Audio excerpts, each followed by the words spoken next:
Não, acho que é incrível, é muito, muito boa essa mesa, né? Acho que cada um trouxe uma perspectiva diferente.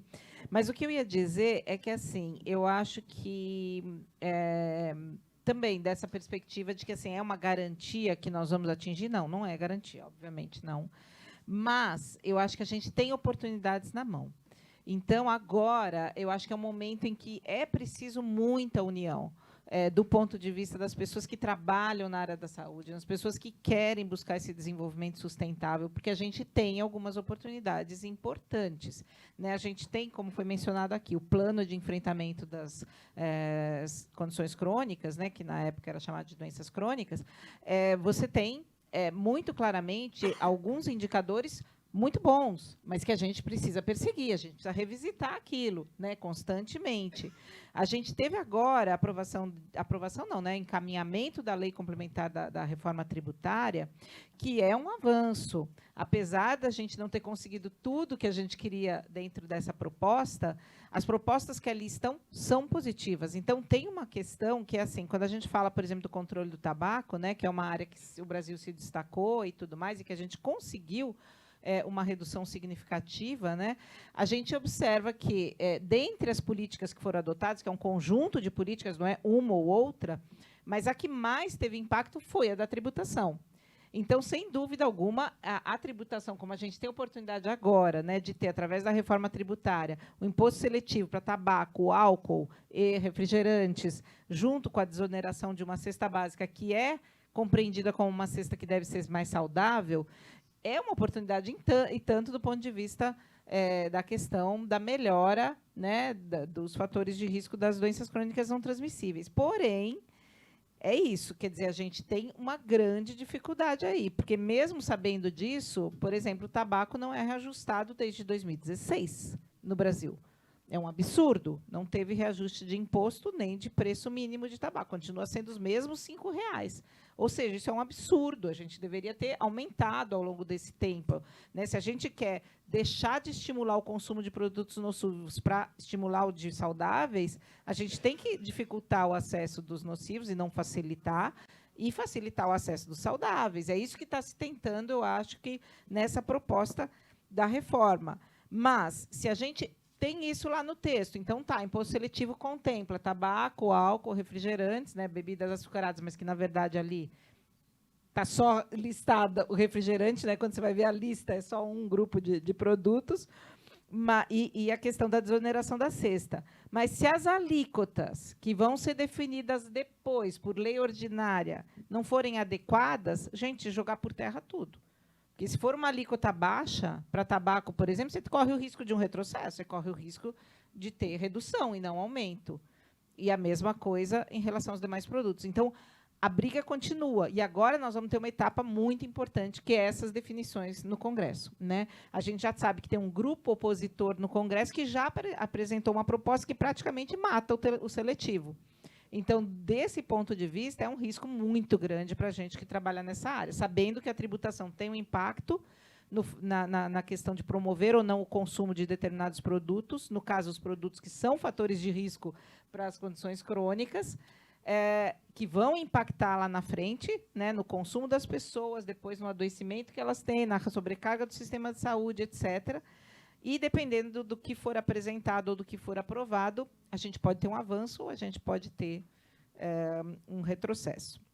Então, acho que é um momento de união, né, muito importante para que a gente possa pressionar lá no Congresso e evitar que a gente tenha qualquer tipo de retrocesso nesse sentido. Então, nós temos ainda uns minutinhos, eu vou só passar para as perguntas que foram enviadas. Uma delas era com base no que os painelistas apresentaram e as tendências observadas pelo Ministério, é razoável esperar que o Brasil reduza em 1/3 as mortes prematuras por CCNTs até 2030? Acho que a Tassira já colocou aqui que acha que não. Né?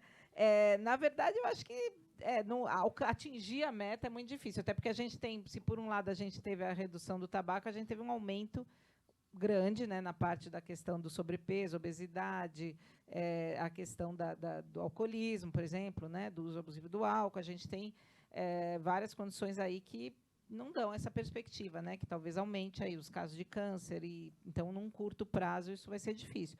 Mas eu também acho que, assim, se a gente adotar políticas adequadas, a gente consegue mudar isso, né? A gente consegue caminhar, se não chegar, pelo menos, tá numa boa perspectiva. Vou pedir agora, então, para Cristiano, cada um acho que está com uma... Ah, não, Tarsila, você praticamente já está respondido aqui.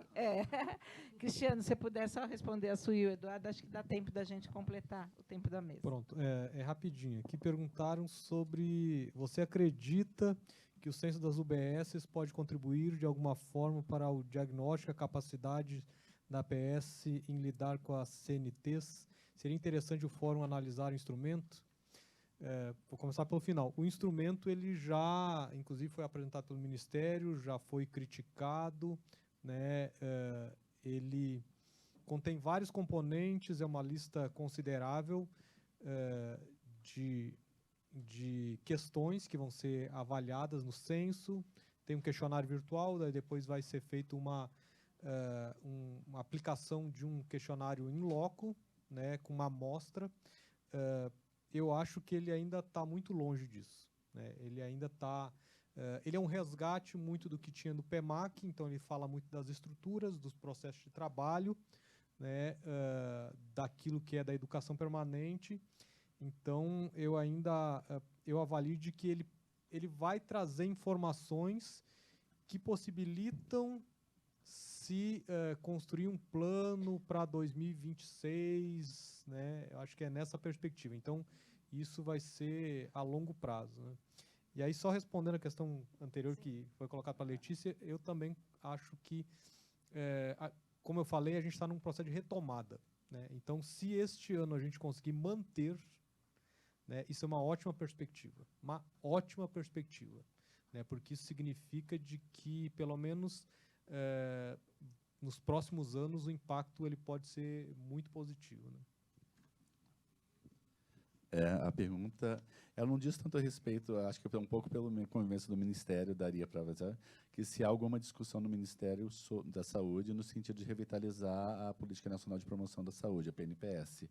Eu acho que o problema da PNPS não é nem a desatualização dela, é a questão de implementação, e aí entra o que o Cristiano falou também, que a gente teve um momento de desconstrução, de destruição mesmo de políticas, e isso estava envolvido também, de certa maneira, pela falta de priorização. Então, acho que é parte dessa questão, e é claro que depende diretamente da questão de que a gente tem falando de várias palavras o tempo todo, intersetorialidade, sinergias e promoção da saúde. O Marco falou perfeitamente sobre isso, quanto que é importante, mas acho que uma coisa que é uma cobrança, que eu tentando não fazer uma cobrança, mas já fazendo, que é ruim que a gente está falando disso, é a área do Ministério, que tem um departamento de promoção da saúde, não está aqui para discutir isso.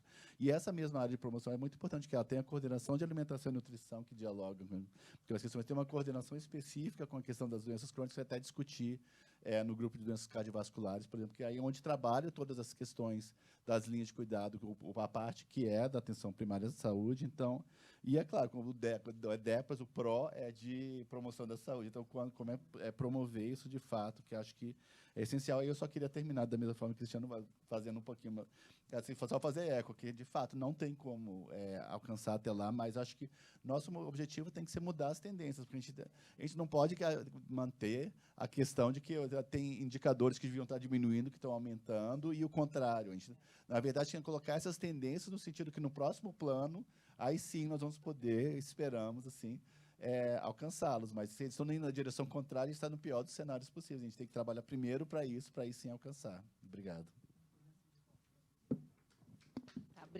Obrigada novamente a todos que participaram e a todos os colegas aqui da mesa.